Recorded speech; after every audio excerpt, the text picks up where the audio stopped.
গল্পের শুরুতেই দেখা যায় এক নাটকীয় মুহূর্ত। ওয়েইমার রাজ্যের প্রথম রাজকুমারী ভিক্টোরিয়া অত্যন্ত অনুনয় বিনয় করে মায়াদোনো বা কেন্টা নামের এক ব্যক্তির কাছে সাহায্য প্রার্থনা করছেন। কিন্তু কেন্টা কোনো দয়ামায়া না দেখিয়েই অত্যন্ত ঠান্ডা গলায় রাজকুমারীর মুখের ওপর সেই অনুরোধ প্রত্যাখ্যান করে বলেন, আমি রাজি নই। এরপর আমরা কেন্টার অতীতের এক করুণ ইতিহাস জানতে পারি। একদিন তাকে তার ইচ্ছার বিরুদ্ধে জোর করে অন্য এক পৃথিবী থেকে এই জাদুকরী জগতে শামন করা হয়েছিল।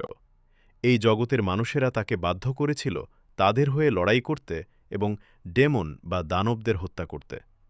কেন্টা তার অসীম শক্তি দিয়ে শেষ পর্যন্ত ডেমন কিং বা দানব রাজাকে পরাজিত করেছিলেন। কিন্তু পুরস্কারের বদলে তার জন্য অপেক্ষা করছিল এক চরম বিশ্বাসঘাতকতা। ডেমন কিং মারা যাওয়ার পর মানুষরা তাকে আর নায়ক হিসেবে দেখেনি, বরং ভিন্ন জগৎ থেকে আসা এক বিপজ্জনক বহিরাগত হিসেবে তাকে বন্দী করে এবং মৃত্যুদণ্ড দেওয়ার ষড়যন্ত্র করে। এই বিশ্বাসঘাতকতায় কেন্টার মন বিষিয়ে ওঠে। রাগে ও ঘৃণায় তিনি তার জাদুকরী ক্ষমতার বিস্ফোরণ ঘটান, যা তাকে করা সেই দেশটির একটি বিশাল অংশ ধ্বংস করে দেয়। তিনি মানুষের প্রতি বিশ্বাস হারিয়ে ফেলেন। সেই ঘটনার পর নিজের জগতে ফিরতে না পেরে কেন্টা লোকালয় থেকে দূরে এক গভীর জঙ্গলে নির্জনে বসবাসের সিদ্ধান্ত নেন।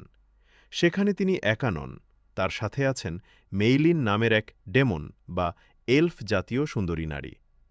কেন্টা একটি বই পড়তে পড়তে টেবিলে ঘুমিয়ে পড়েছিলেন।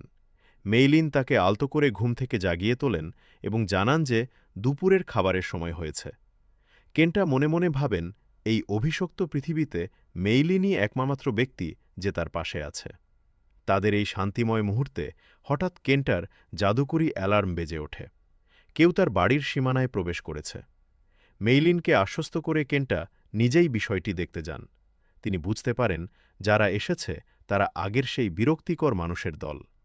বাইরে বেরিয়ে কেন্টা দেখেন একদল সশস্ত্র জঙ্গলের ভেতর দিয়ে তার বাড়ির দিকে এগিয়ে আসছে।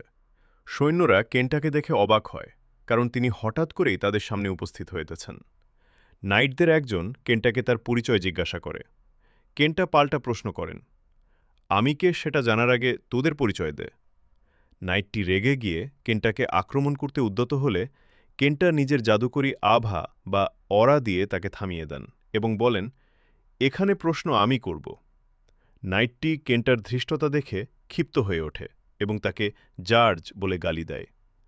কেন্টা তাদের পাত্তা না দিয়ে চলে যেতে চাইলে নাইট দলের নেতা তাকে থামতে বলেন। তিনি দাবি করেন কেন্টা তাদের সাথে অভদ্র আচরণ করছেন। তখনই রাজকুমারী ভিক্টোরিয়া সামনে এগিয়ে আসেন। তার সাথে অন্য সৈন্যরাও ছিল। রাজকুমারী নিজের পরিচয় দেন এবং নিশ্চিত হন যে ইনিই সেই কেন্টা মায়াদোনো।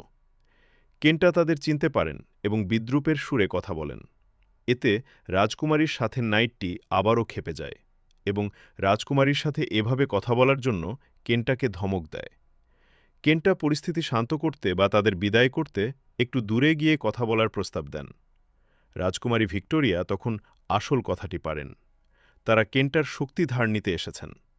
রাজকুমারী জানান, ডেমন কিং মারা যাওয়ার পর ডেমন রাজ্য প্রায় ধ্বংসের মুখে ছিল, কিন্তু নতুন এক রাজা সিংহাসনে বসেছে এবং আবার মানুষের বসতিগুলোতে আক্রমণ শুরু করেছে।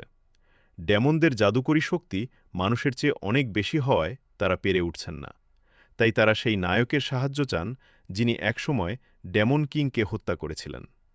সব শুনে কেন্টা নির্লিপ্তভাবে উত্তর দেন, আমি পারব না।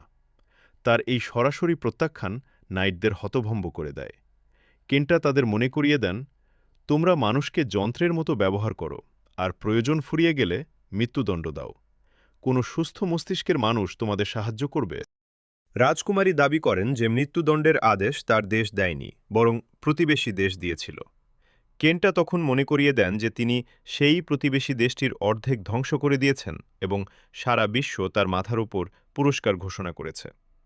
নাইটটি তখন কেন্টাকে অভিযুক্ত করে বলে, তার মানে তুমি লিন্ডোর রাজ্যের ওপর প্রতিশোধ নিতেই ইচ্ছাকৃতভাবে ডেমনদের আমাদের ওপর লেলিয়ে দিয়েছে। এই হাস্যকর অভিযোগ শুনে কেন্টা অবাক হন। তিনি যুক্তি দেখান, আমি সেই ব্যক্তি যে তাদের রাজাকে হত্যা করেছে। আমি তাদের চিরশত্রু। আমি বললে তারা কেন শুনবে? কেন্টা তাদের বোকামি দেখে বিরক্ত হন এবং বলেন, তোমরা কি ভুলে গেছো আমি কে? কেন্টা তাদের স্পষ্ট জানিয়ে দেন যে মানুষ তাকে সাহায্য করতে বাধ্য করবে এমনটা ভাবা তাদের ভুল। তিনি তাদের ফিরে যেতে বলেন, কিন্তু নাইটরা নাছোড়বান্দা। তারা কেন্টাকে জোর করার চেষ্টা করে। কেন্টা তখন তার ভয়ানক জাদুকরী শক্তি বা ম্যাজিক প্রেশার মুক্ত করেন। তার শক্তির চাপে আকাশ কালো হয়ে যায় এবং মাটি কাঁপতে থাকে। কেন্টা বলেন, তোমাদের সমস্যা তোমরা মেটাও। যদি কিছু না করতে পারো তবে মরে যাও, তাতে আমার কিছু যায় আসে না।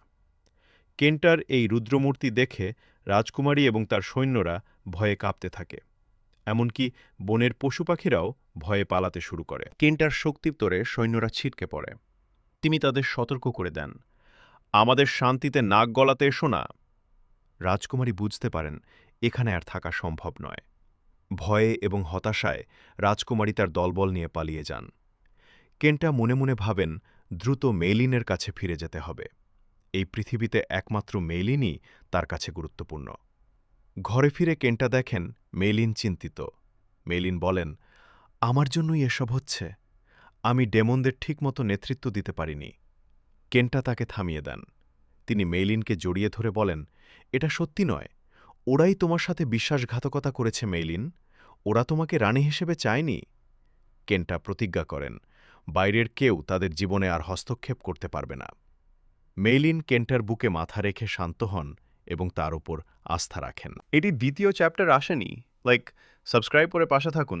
এটি দ্বিতীয় চ্যাপ্টার আসার সাথে সাথে আমি নিয়ে আসার চেষ্টা করব।